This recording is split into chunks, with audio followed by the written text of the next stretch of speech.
Welcome to the Rooted and Rising Collective, the podcast where faith and business meet.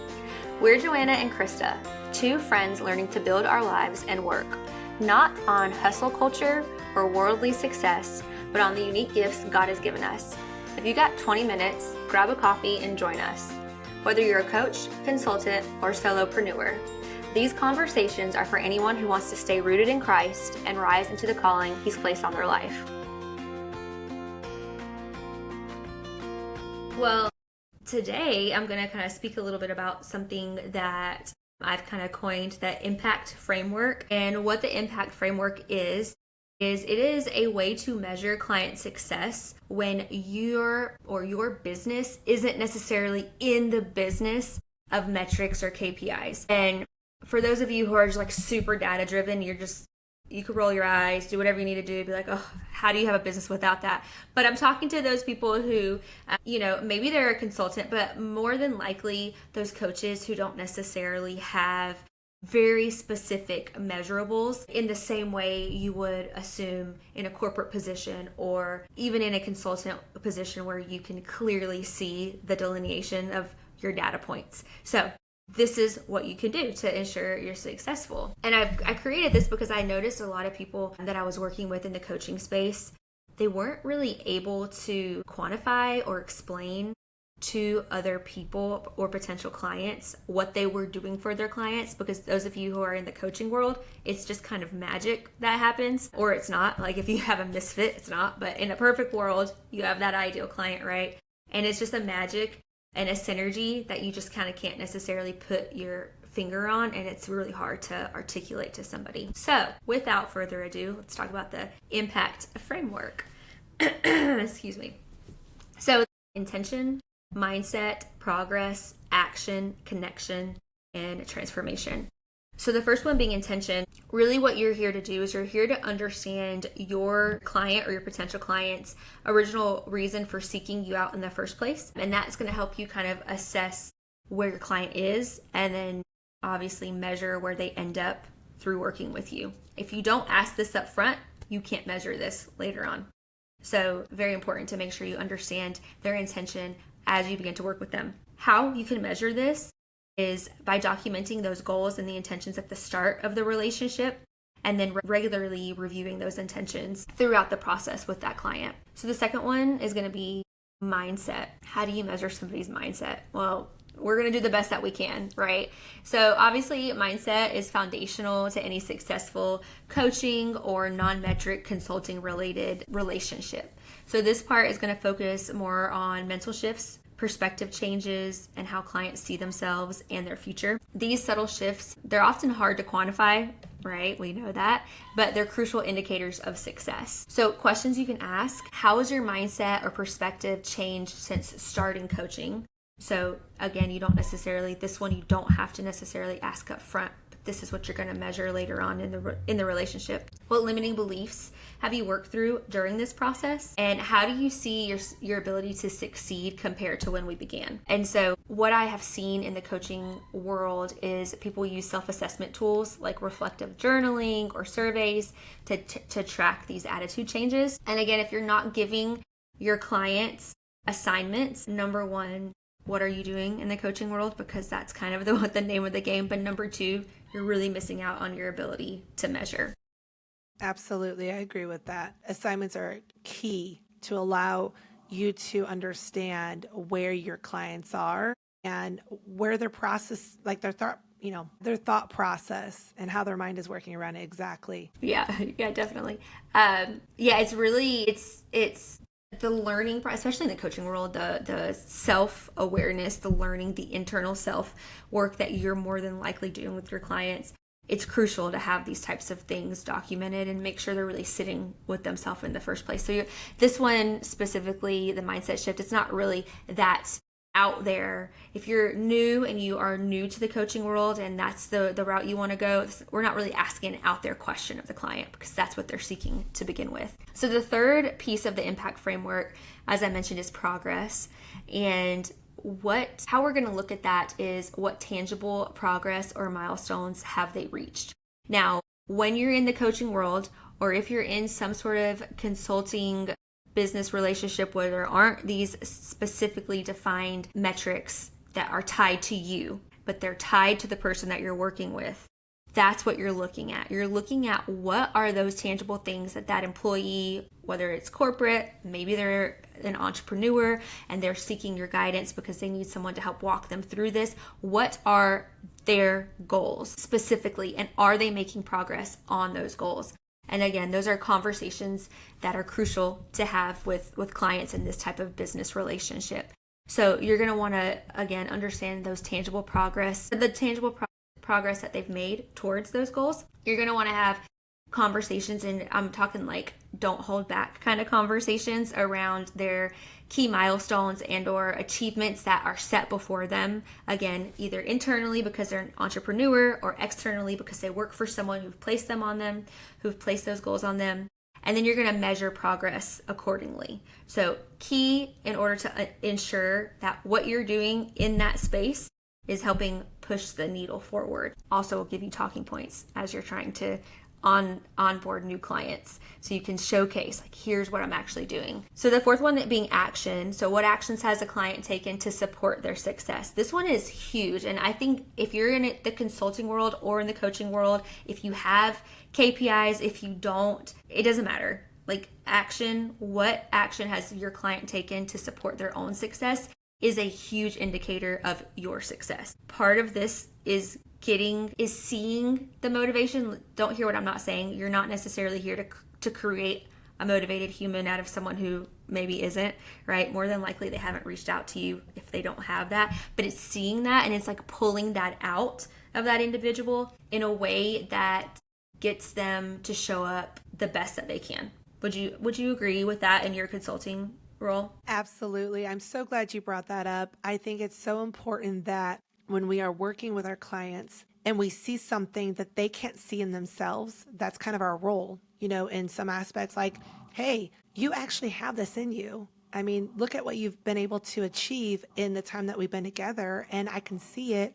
And then you can kind of help them self-assess and take a moment to, backtrack, if you will, and they can go back over everything they've done. And they're like, wow, wait, I have done these things and I am capable of these things. And with our help, and our guidance, it kind of comes to light a little bit easier for them. So I definitely agree. And I've seen it in my own consulting services as well. Yeah, it's paramount, right? Like you have to not only be able to see that, but then help them track that. So the way that you can help track those actions that they're taking is by simply asking them, keeping tabs. What new actions or habits has your client implemented since that relationship has began? How consistent have they been in it? Can they pinpoint one action that they're doing that has made the biggest difference in their role? And then again, you can measure that by tracking completed actions, tasks, and initiatives. Not every client is going to love tracking work. Some of us love, writing things down and checking them off of boxes because it's just ingrained in our brain to be excited when you put a check mark next to something. And not everybody's going to necessarily love that. So just know that there's going to be some flexibility, and you're going to need to be agile in this, but this really overall is really going to help you understand the health and the stability that you're bringing to your potential, again, coaching or potential consulting clients. The fifth one, I know I held up 3, but the fifth one is connection. And so how can you measure connection? What am I specifically talking about here? So specifically here, I'm talking connection that focuses on the client's ability to foster relationships with themselves, their own clients, their team,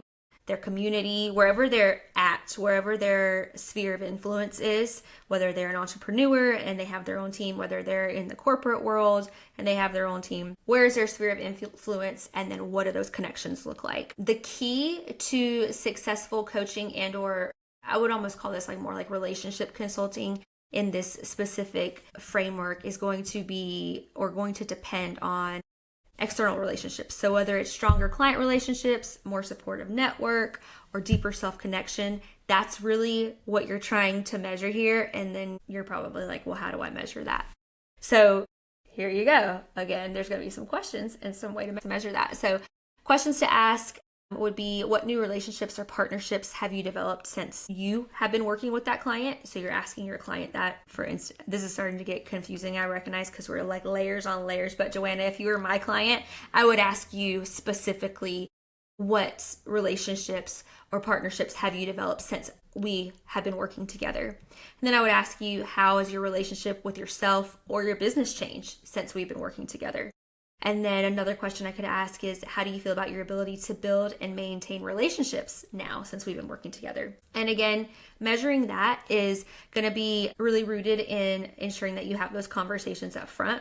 You're taking very detailed notes, and you're able to check in and have those conversations over time and see how those things either progress or, hopefully progress. That's the ultimate goal here, if you're doing your job well, right? I was just going to say, I think it's really cool, that connection piece. It reminds me of networking. So what are you doing outside of you working with me as a consultant? I'm helping you, walk you through these steps to be a better entrepreneur in, with respect, I say that, but it allows them to maybe say, I haven't really branched out and I haven't really made connections to better my entrepreneurial sphere, like you had said. So how can I really make some improvements with my business model and my business practices if I'm not allowing myself to put myself out there? So I really think it's cool that you kind of touch base on that and walk them through that and encourage them to do things like that too. I also do that with my clients. Like, networking is so important. It will only help you. So it's really cool to I love that. the And same page there, doing the same work in some yeah. aspects. Well, I'm going to segue just real quick here because this gets me fired up. The cool thing about that, to your point, is like having that real conversation with your client and understanding where they're at in the networking world. Let's look at this whole entire impact framework, and I'll finish tee off here in a second, I promise. But when you look at this entire thing, and when you look at the questions that you're asking your client upon intake in order to measure these things, these questions are also qualifiers for whether or not that person is a good fit for your energy, for your time. Are they motivated? Do they want to go out and how do they answer about connection or networking? Does it sound like they desire it, but they maybe are a little timid? Does it sound like they think it's the dumbest thing they've ever heard of? Like, that's probably not your client then. You guys aren't going to necessarily mash or mash, whatever. You're not going to match on that Mesh mesh. well. Somewhere there's a vowel in there that I will eventually get to. So mesh well, and these could be used as your qualifiers as well. So not only can they help you help your potential client measure their success in what they're doing, and whether that's a coaching business, consulting business, a Pinterest business, whatever that they're doing, an Etsy business. Not only will that help them measure their success if they don't have key metrics because of the type of work that they're doing, but this also is very crucial, critical, and totally a cheat code for ensuring that this client is really someone that you want to work with.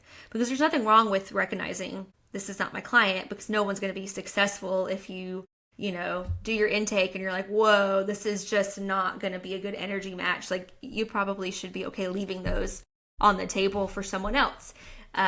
So this is something that you can use as well. Anyways. I love that. Hey, I might be talking to you offline here for some guidance there. Yeah, I agree with that. Not every situation is going to be a synergy situation. Like you were talking about earlier, it really makes a huge difference when they're coming to you and wanting your services. And you've got this amazing impact framework. I love it. Like, this is a great business model to help with your clients, but it's really good real world information that can really make anybody successful, I think. And I think also it's so important that if you can be honest with yourself, and it sounds like you're really good at that, Krista, then you can say, hey, maybe I'm not the right fit for you. And sometimes you have to be that individual to say it to them, because they're coming to us, but they don't even know that we're not a good fit, You kind A lot of times they don't even know what they want yet, Right. and Exactly. so they don't even know if you're, there's a lot of layers that they haven't figured out yet. But I'll finish up quickly. Go for it. No, I was going to say, I kind of understand that when I am doing a diagnostic form for my clients. Like, if you're really committed, you'll fill it out.